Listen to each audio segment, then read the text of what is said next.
Jika Abu Jahal adalah otak politik, maka Umayyah bin Khalaf adalah tangan besi penindasan. Ia adalah pemimpin Bani Jumah, sebuah klan yang memiliki kedudukan tinggi dalam urusan administrasi dan perjudian di Makkah. Bagi Umayyah, Islam bukan hanya ancaman bagi agama nenek moyang, tapi ancaman langsung bagi status sosial dan sistem ekonomi budak yang ia jalankan. Bani Jumah, klan dari Umayyah, dikenal sebagai klan yang keras dan sangat memegang teguh kasta. Umayyah memandang manusia tidak lebih dari sekedar komoditas. Dalam pandangannya, Makkah harus tetap stabil dengan sistem kasta, bangsawan di puncak dan budak di bawah kaki. Ketika Nabi Muhammad membawa ajaran bahwa tidak ada kelebihan orang Arab atas orang Ajam atau non-Arab kecuali takwanya, Umayyah merasa dunianya terancam. Jika budak-budaknya merasa setara dengannya di depan Tuhan, maka ia akan kehilangan otoritas absolutnya.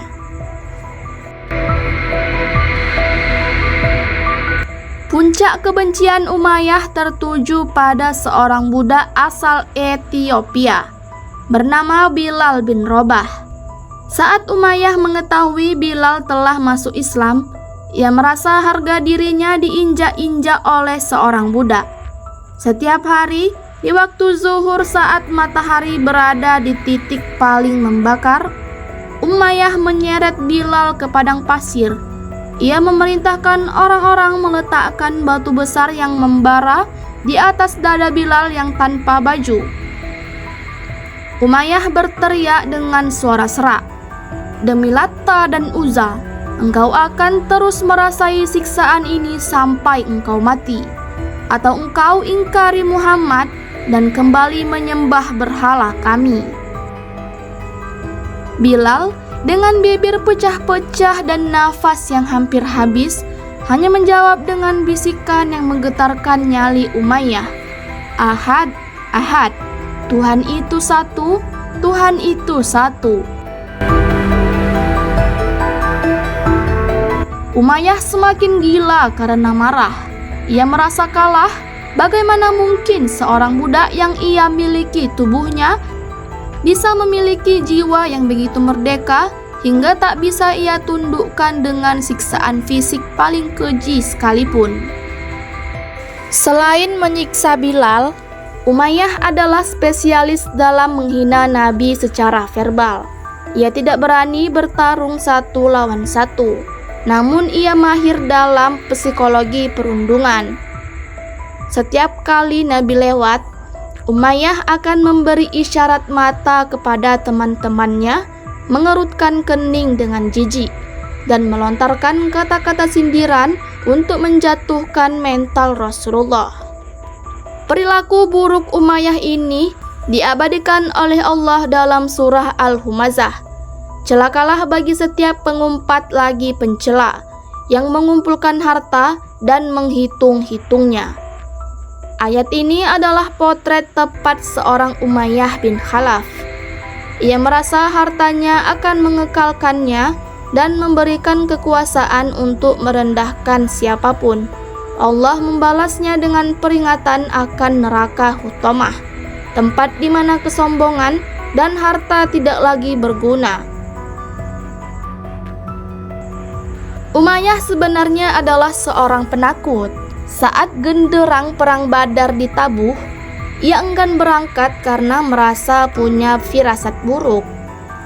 Namun Abu Jahal menghasutnya dengan membawakan tempat dupa wanita dan berkata, "Wahai Umayyah, pakailah wewangian ini karena engkau adalah bagian dari kaum wanita penakut."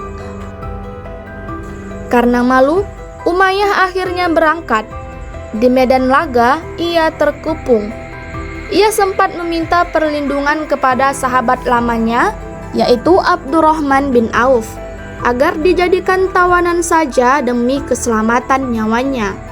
Namun mata tajam Bilal bin Rabah melihatnya. Bilal berteriak kepada kaum Ansor, "Lihat, itu adalah gembong kekafiran. Umayyah bin Khalaf. Aku tidak akan selamat jika dia selamat. Umayyah bin Khalaf, pria yang dulu menyiksa budaknya dengan batu besar, akhirnya tewas mengenaskan di tangan mantan budaknya sendiri dan pasukan muslim. Ia mati di atas tanah yang dulu ia gunakan untuk menyiksa orang lain.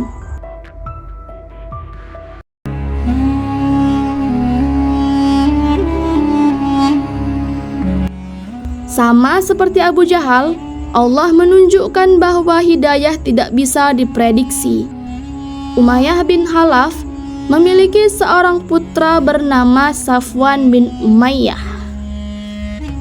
Safwan bin Umayyah awalnya ia mewarisi kebencian ayahnya. Namun setelah Fathul Makkah, ia melihat kemuliaan hati Rasulullah yang memaafkan semua orang. Safwan masuk Islam dan menjadi salah satu tokoh yang mendonasikan kekayaan dan senjata dalam jumlah besar untuk memperkuat tentara muslim dalam perang Hunain. Pelajaran penting di sini adalah kebencian tidak selalu menurun. Safwan membuktikan bahwa ia bisa keluar dari bayang-bayang ayahnya yang tiran untuk menjadi pelayan bagi agama Allah.